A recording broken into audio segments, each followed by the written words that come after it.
7 napako ba o naligtas si Kristo? 157 sinabi ng makapangyarihang Diyos sa kanyang huling paghahayag bago ang oras sa Noble Current. At sa pagsabi nila, tunay na kami ay pumatay sa Kristo Jesus na anak ni Maria, na sugo ni Allah. Hindi sila nakapatay sa kanya at hindi sila nagpako sa kanya sa krus subalit may pinahawig sa kanya para sa kanila. Tunay na ang mga nagkaiba-iba hinggil sa kanya ay talagang nasa isang pagdududa sa kanya.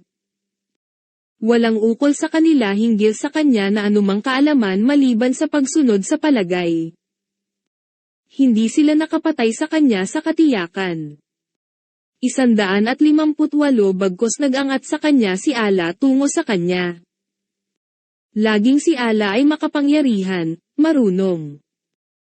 159 na walang kabilang sa mga may kasulatan malibang talagang sasampalataya nga sa kanya bago ng kamatayan niya. Sa araw ng pagbangon, siya laban sa kanila ay magiging isang saksi. Kabanata 4. Mayroon bang sino man na naniniwala na si Kristo ay hindi ipinako o pinatay bago ipinahayag ng Diyos ang banal na current? Isa mula sa New World Encyclopedia www.neworldencyclopedia.org/entry/Basilides. Si Basilides, unang bahagi ng 2 siglo, ay isang Kristiyanong Gnostic na guro ng relihiyon sa Alexandria, Egypt. Sinipi namin siya na nagsasabi, sa katunayan, hindi si Kristo ang nagdusa. Ngunit si Simon ng Cyrene ang pinilit na pasanin ang krus para sa kanya at kinuha ang imahe ni Jesus at ipinako sa krus sa lugar ni Kristo. Nang si Simon ay ipinako sa krus, si Jesus ay bumalik sa kanyang pinagtatawanan ni Itay ang mga nagluluksa sa kanyang mga paghihirap. 2 mula sa english.alarabia.net.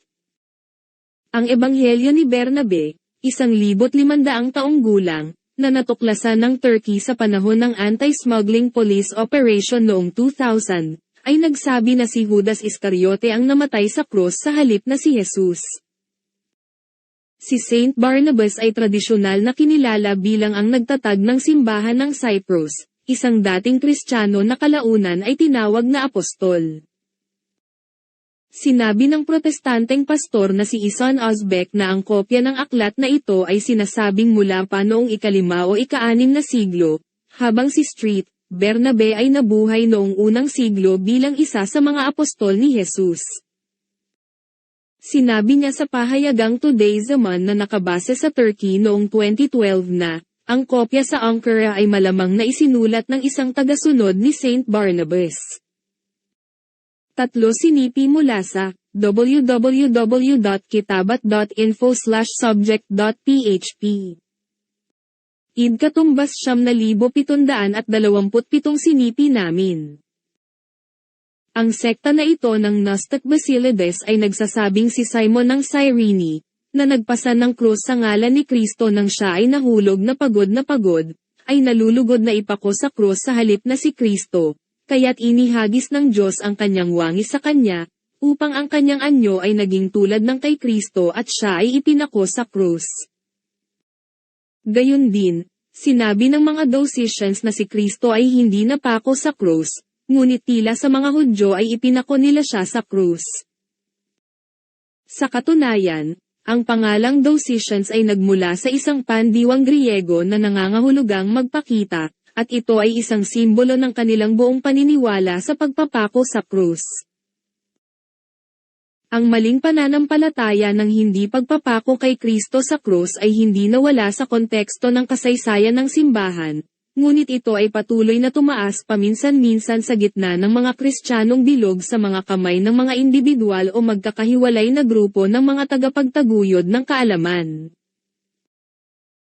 Noong taong 185 AD, isang heretical na sekta mula sa mga inapo ng mga paring Theban na nagbalik loob sa Kristyanismo ay nagsabi na, ipagbawal ng Diyos na ipako sa krus si Kristo, ngunit sa halip ay ibinangon siya sa langit ng ligtas.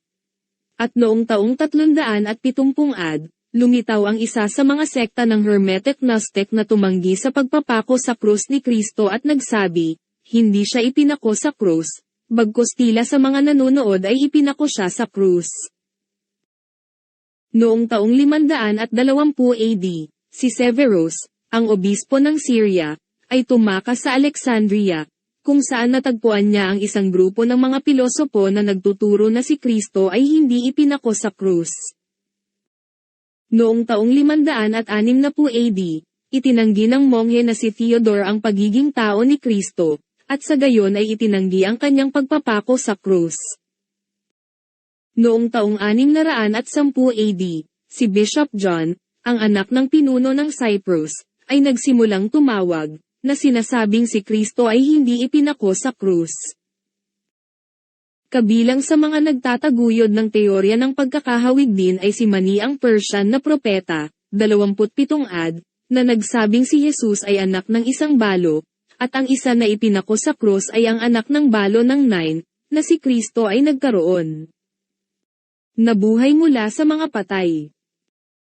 At mababasa natin sa isa pang tradisyon ng Manichaean na si Satanas, na naghahangad na ipako si Kristo sa krus, ay nahulog sa hukay ng kanyang pakana at ipinako sa krus sa kanyang lugar. Wakas. Maaaring hanapin at patunayan ng mambabasa ang mga pangalan at impormasyong ito mismo. Hanapin at suriin natin kung mayroong anumang bagay na tumutugma sa Quran sa mga teksto ng Biblia.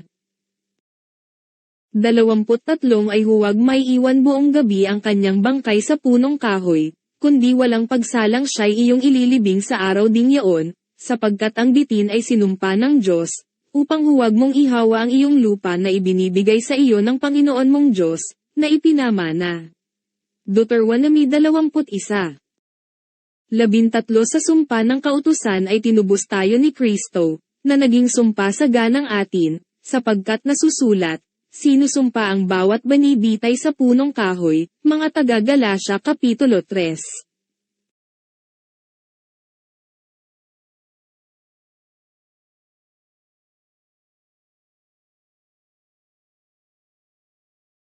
Paano sinusumpa ng Diyos si Kristo? Ang pagsumpa ay pagpapatalsik mula sa awa ng Diyos. Kaya ba pinatalsik si Kristo mula sa awa ng Diyos? At para sa mga nakakaunawa na si Kristo ay Diyos, tama bang sabihin na ang Diyos ay isinumpa ng Diyos? O ang Diyos ay pinatalsik mula sa Diyos?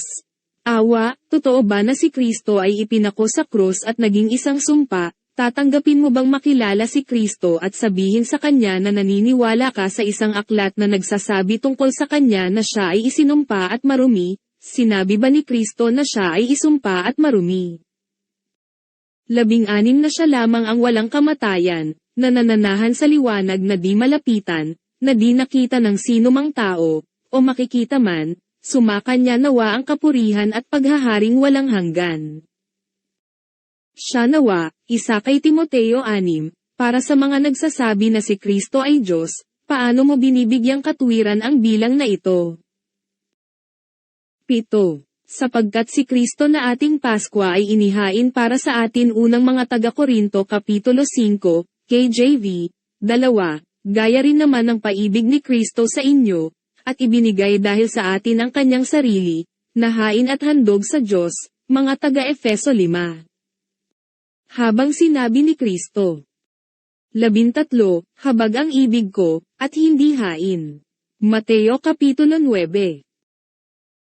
16 na dakila nga, aming ipinahahayag, ang hiwaga ng kabanalan, na nahayag sa laman, na pinatunayan ng Espiritu, nakita ng mga anghel, ipinangangaral sa mga bansa, sinampalatayanan sa sanglibutan, itinaas sa kaluwalhatian, 1 kay Timoteo 3.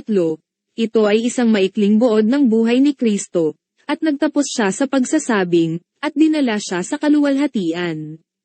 Hindi ito nagtapos sa mga salitang, siya ay ipinako sa krus, namatay, at nabuhay mula sa mga patay, at dinala sa itaas. 21 sapagkat papano ang anak ng tao, ayon sa nasusulat tungkol sa kanya. Marcos Kapitulo 14, he said he was going. He didn't say he would be crucified and killed, then he would rise from the dead. 50 at iniwan siya ng lahat, at nagsitakas. Marcos 14, Walang sino man sa kanyang mga alagad ang nakasaksi sa pagpapako sa krus, kaya walang nakasaksi. 32 narito, ang oras ay dumarating, oo, dumating na kayo'y mangangalit, ang bawat tao sa kani-kanyang sarili, at ako'y iiwan ninyong mag-isa, at gayon may hindi ako nag-iisa, sapagkat ang Ama ay sama sa akin. Juan Kapitulo 16. 20 datapwat darating ang mga araw, na aalisin sa kanila ang kasintahang lalaki. Marcos Kapitulo 2, sinabi niya na, kukuhain siya, hindi niya sinabi na siya ay papatayin at pagkatapos ay bubuhayin mula sa mga patay. 38 nang magkagayo'y nagsisagot sa kanya ang ilan sa mga eskriba at sa mga Fariseo, na nangagsasabi, Guro, ibig namin makakita ng isang tanda sa iyo. 39 na datapwat siya'y sumagot, at sinabi sa kanila, isang lahing masama at mapangalo niya ay humahanap ng isang tanda, at hindi siya bibigyan ng anumang tanda kundi ng tanda ng propeta Jonas, 40 sapagkat kung paanong si Jonas ay napasa tiyan ng isang balyina na 3 araw at 3 gabi, ay gayon ding mapapasa ilalim ng lupa na 3 araw at 3 gabi ang anak ng tao. Mateo Kapitulo 12. Kung ang pagpapako sa krus ay naganap noong Biyernes at sa gabi ay inilibing, kung gayon hanggang Linggo ng umaga ay hindi ito magiging 3 araw at 3 gabi. Gayon din, ang tanda ni Propeta Jonas at ang kanyang kwento sa tiyan ng balyina, ay hindi siya namatay, bago siya itinapon sa dagat ay buhay siya at sa tiyan ng balyina siya ay buhay, at nang iluwa siya ng balyina sa dalampasigan, siya ay buhay pa. Kaya hindi siya namatay, at ang problemang ito ay hindi ipinakita ng sino man sa mga iskolar ng Biblia na may paliwanag, at naniniwala kami na si Kristo ay hindi maaaring magsinungaling at kapag siya ay nagbigay ng isang tanda, ito ay isang paghahayag na hindi maaaring mali. 16 na sandali na lamang, at ako'y hindi na ninyo makikita, at muling sandali pa, at ako'y inyong makikita. 17 ang ilan sa kanyang mga alagad nga ay nangagsang usapan, ano itong sinasabi niya sa atin, sandali na lamang, at ako'y hindi na ninyo makikita, at muling sandali pa, at ako'y inyong makikita, at, sapagkat ako'y paroroon sa Ama. 18 sinabi nga nila, ano nga itong sinasabi niya, sandali na lamang. Hindi namin nalalaman kung ano ang sinasabi niya. 19 na natalastes ni Jesus na sa kanya'y ibig nilang itanong, at sa kanila'y sinabi niya, nangagtatanungan kayo tungkol dito sa aking sinabi, sandali na lamang, at ako'y hindi na ninyo makikita, at muling sandali pa, at ako'y inyong makikita. 20 katotohanang sinasabi ko sa inyo, na kayo'y magsisiiyak at magsisipanaghoy, datapwat ang sanglibutan ay magagalek, kayo'y mga lulumbay, datapwat ang inyong kalumbayan ay magiging kagalakan. Juan Kapitulo 16, ito ba ay tanda mula sa kanya na itatago niya ang anak ng tao sa puso ng lupa, bago ihalintulad ang pangyayari sa pagpapako sa krus, sa pagsasabing, sandali lang, hindi mo na ako makikita.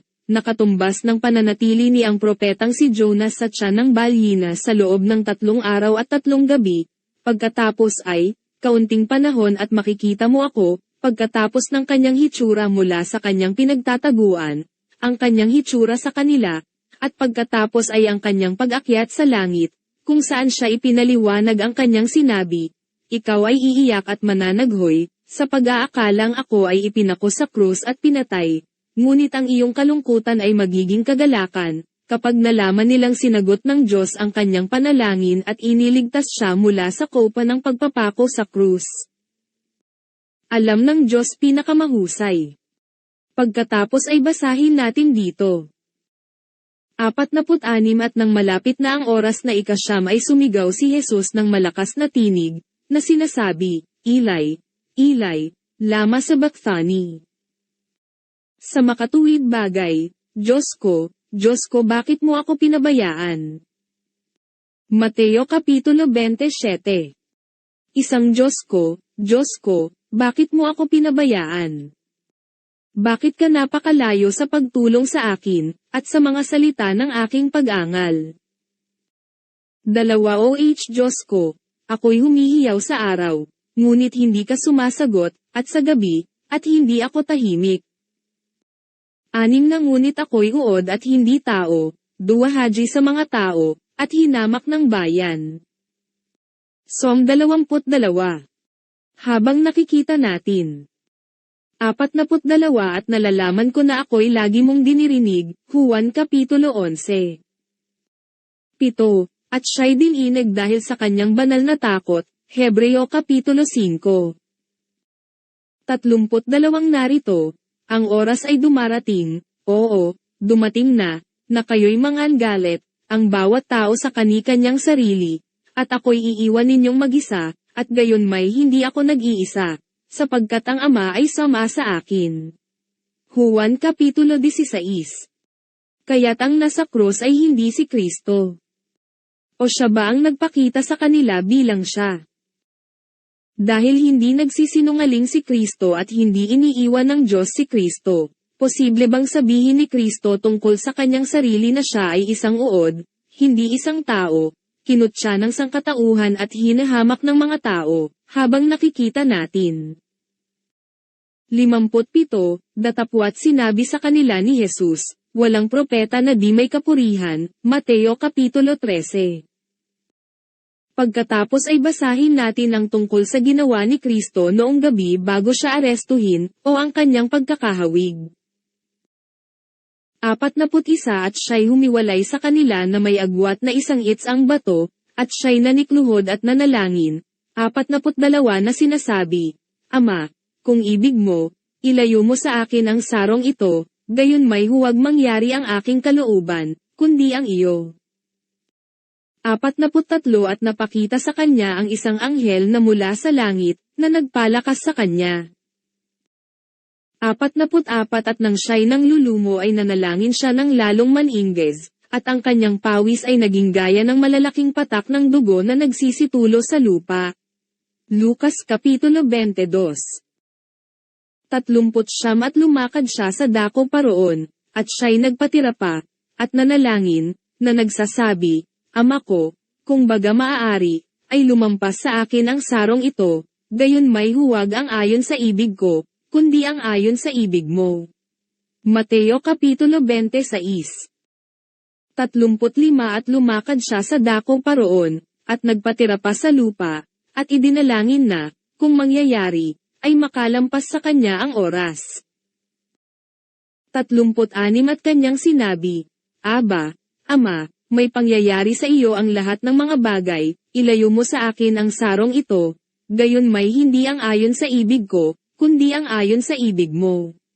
Marcos Kapitulo 14. At sinabi niya, 42 At nalalaman ko na ako'y lagi mong dinirinig, Juan Kapitulo 11. 22 At lahat ng mga bagay na inyong hihingin sa panalangin, na may pananampalataya, ay inyong tatanggapin.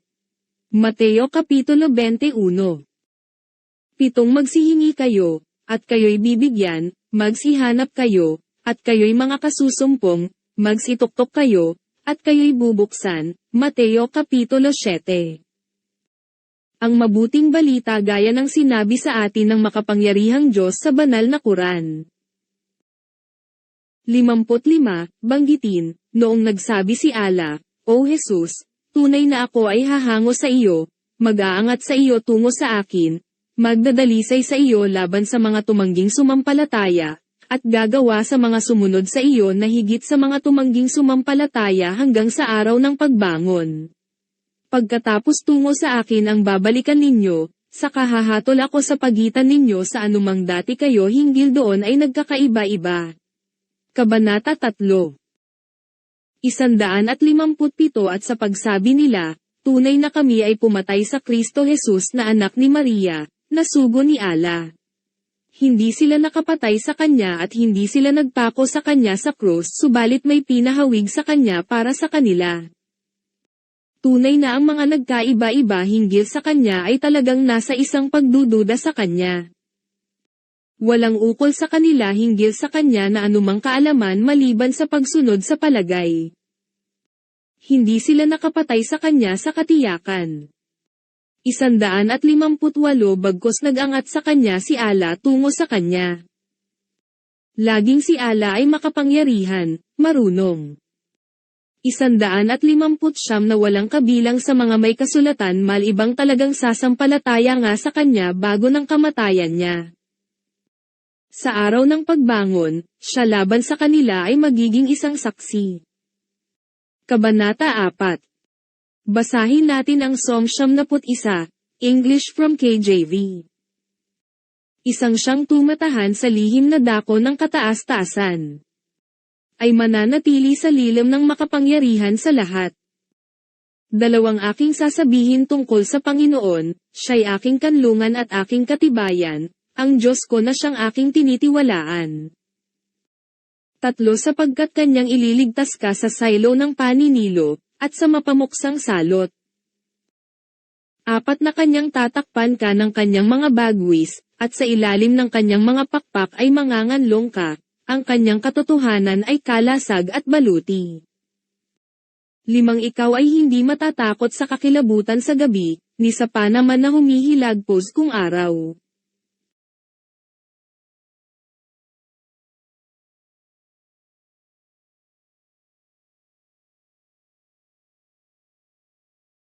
Anim Dahil sa salot na dumarating sa kadiliman, ni dahil sa paggibaman na sumisira sa katanghaliang tapat.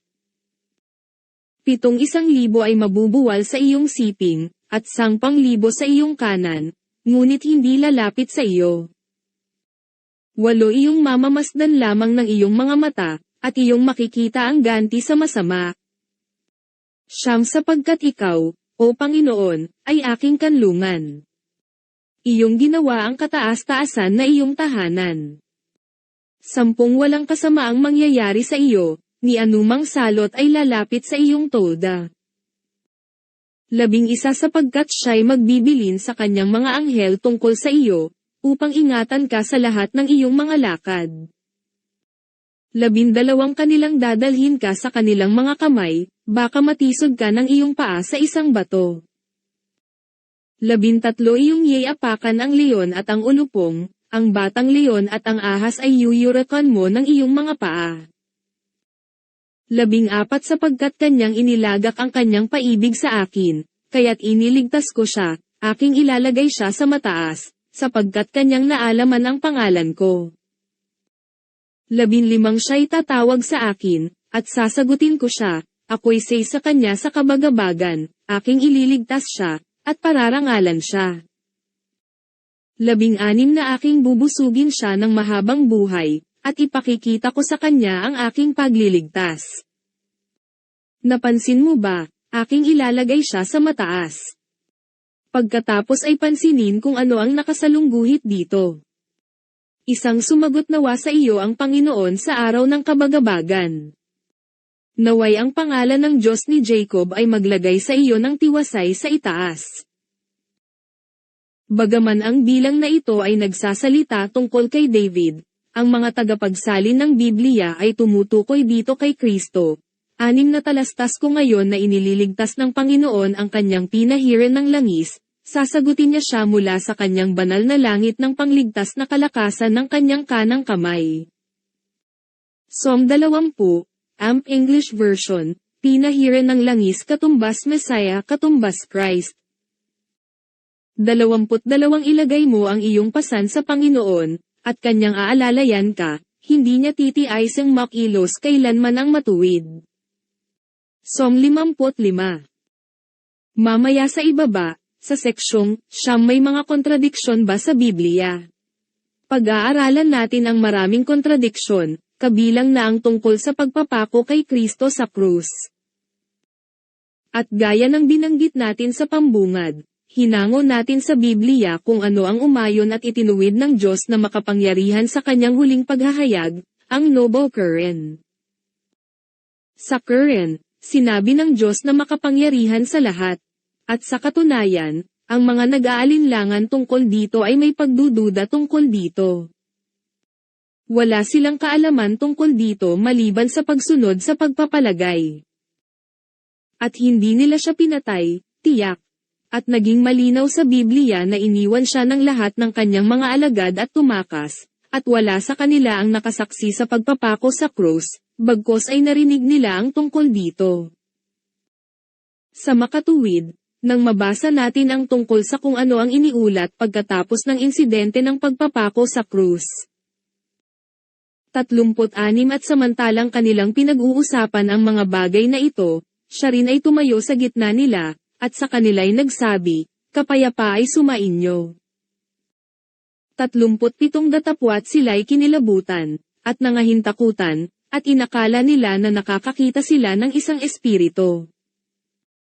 38 at sinabi niya sa kanila, "Bakit kayo'y nangagugulumihanan? At bakit nangyayari ang pagtatalo sa inyong puso? 39 na tingnan ninyo ang aking mga kamay at ang aking mga paa, ako rin nga, hipuin ninyo ako, at tingnan, sapagkat ang isang espirito'y walang laman at mga buto, na gaya ng inyong nakikita na nasa akin." 40 at pagkasabi niya nito, ay ipinakita niya sa kanila ang kanyang mga kamay at ang kanyang mga paa. 41 at samantalang hindi pa sila nagsisisampalataya dahil sa galit, at nagsisipanggilalas, ay sinabi niya sa kanila, "Mayroon baga kayo ritong anumang makakain?"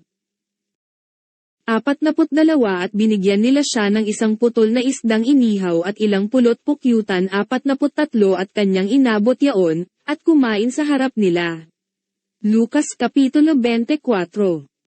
Pagkatapos ay makikita natin. 42 gayon din naman ang pagkabuhay na mag-uli ng mga patay.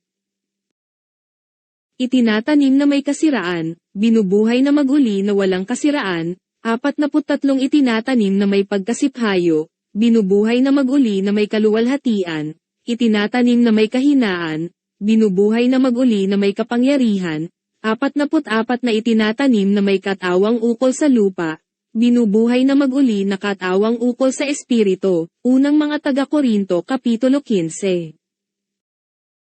Pansinin ang may salungguhit, kung si Kristo ay namatay at nabuhay mula sa mga patay, kung gayon ito ay isang espiritual na katawan, ngunit si Kristo ay naroroon sa kanyang katawan at pinatunayan sa kanila na siya ay kumain ng pagkain sa harap nila, at ito ay patunay na siya ay hindi namatay.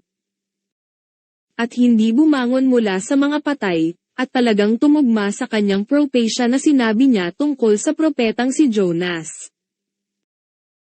Ni ang Karen o ang mga turo ng propeta ay hindi nagsabi sa atin tungkol sa mga detalye ng kahulugan ng Quranic verse, subalit may pinahawig sa kanya para sa kanila, tulad ng nakikita natin sa interpretasyon ng talata, pinako nila ang isang tao sa krus. Kahawig niya, iniisip na siya si Jesus, ngunit sino ang taong ito?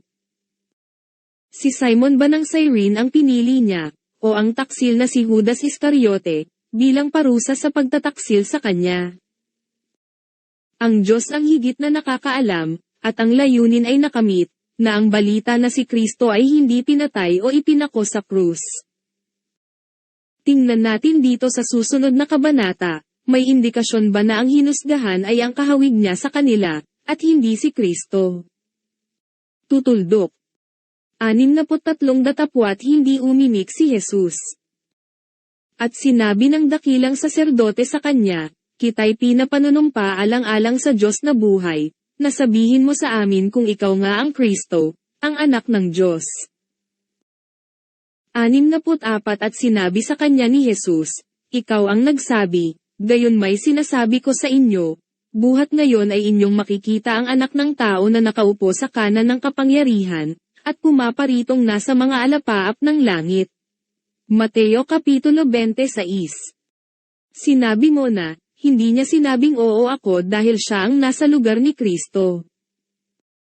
Mula ngayon ay makikita ninyo ang anak ng tao na nakaupo sa kanan ng kapangyarihan at dumarating sa mga alapaap ng langit. Hindi niya sinabi, "Nakikita mo ako," dahil hindi siya ang Mesiyas.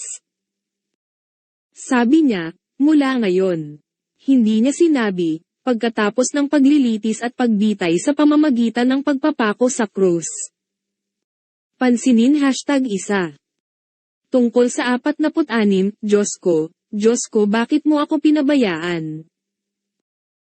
Mateo Kapitulo 27, kung si Kristo ay Diyos, kung gayon ang ipinako sa krus ay hindi si Kristo, at kung ang ipinako sa krus ay si Kristo, kung gayon si Kristo ay hindi Diyos para sa parehong dahilan, ngunit ang isa na nasa krus ay nagsabi, isang Diyos ko, bakit mo ako pinabayaan? Bakit ka napakalayo sa pagtulong sa akin, at sa mga salita ng aking pag-angal? O Diyos ko, ako'y humihiyaw sa araw, ngunit hindi ka sumasagot, at sa gabi, at hindi ako tahimik.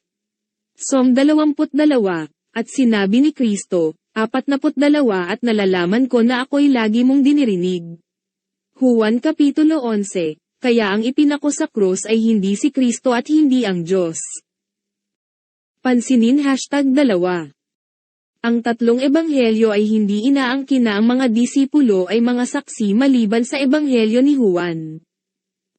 25 ang mga bagay ngang ito ay ginawa ng mga kawal.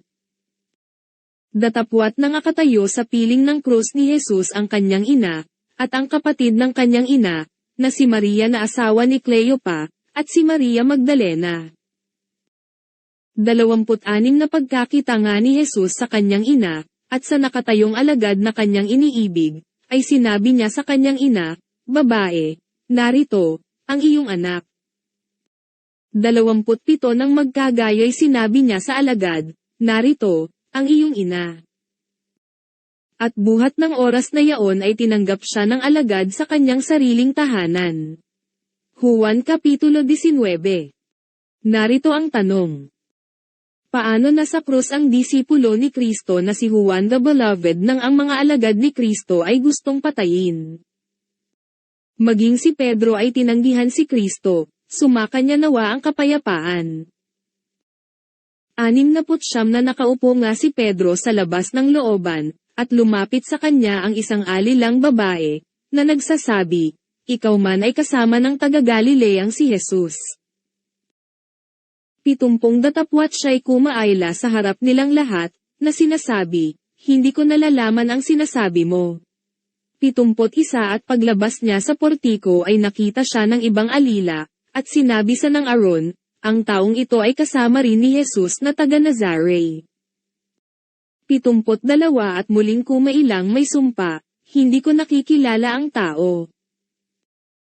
73 at pagkaraan ng sandali ay nagsilapit ang nangakatayo roon at kanilang sinabi kay Pedro, sa katotohanang ikaw man ay isa rin sa kanila, sapagkat ipinakikilala ka ng iyong pananalita. 74 nang magkagaya'y nagpasimula siyang manungayaw at manumpa, hindi ko nakikilala ang tao. At pagdakay tumilaw ang manok. 75 at nalaala ni Pedro ang salitang sinabi ni Jesus, bago tumilaw ang manok, ay ikakaila mo akong makatlaw. At siya'y lumabas at nanangis na mainam. Mateo Kapitulo 26. Gayun din, sinubukan ng isang kabataang lalaki na sundan si Jesus sa korte, ngunit dinakip nila siya at siya ay tumakas mula sa kanila. 51 at sinundan siya ng isang binata, na nababalot ng isang kumot ang katawan niyang hubot-hubad, at hinawakan nila siya, 52 datapwat kanyang binitiwan ang kumot, at tumakas na hubot-hubad. Marcos Kapitulo 14. Paano masasabi ni Juan na siya ay nakatayo sa krus ng buong ginhawa nang walang sino mang umaaresto sa kanya o nagtatanong sa kanya? Nagpatotoo ba siya para sa kanyang sarili? Paano iyon at sa kanyang ebanghelyo ay isinulat niya? 31 Kung ako'y nagpapatotoo sa aking sarili, ang patoto ko ay hindi katotohanan. Juan Kapitulo 5. Pansinin #3. 13 sa sumpa ng kautusan ay tinubos tayo ni Kristo, na naging sumpa sa ganang atin, sapagkat nasusulat, sinusumpa ang bawat banibitay sa punong kahoy, mga taga-Galasya Kapitulo 3. Ano ang sumpa at sino ang isinumpa? Ayon sa site ng Mga Tool sa Pag-aaral ng Biblia. BibleStudyTools.com Ang sumpa ay nangangahulugan ng kabuuang pag-alis ng isang tao mula sa piling ng mga tinubos kung saan ang lahat ng mga pagpapala ay naisalokal. Sa pangkalahatan, alam na ang sumpa ay ang pagpapatalsik mula sa awa ng Diyos, gayon din si Kristo, kapayapaan ay sumakanya, Diyos, kaya siya ay pinalayas mula sa awa ng kanyang sarili alang-alang sa isa na nilikha ng kanyang sarili. O bahagi ba ito ng Holy Trinity? Kaya naging bahagi ito ng theology na pinatalsik mula sa awa ng iba pang dalawang bahagi.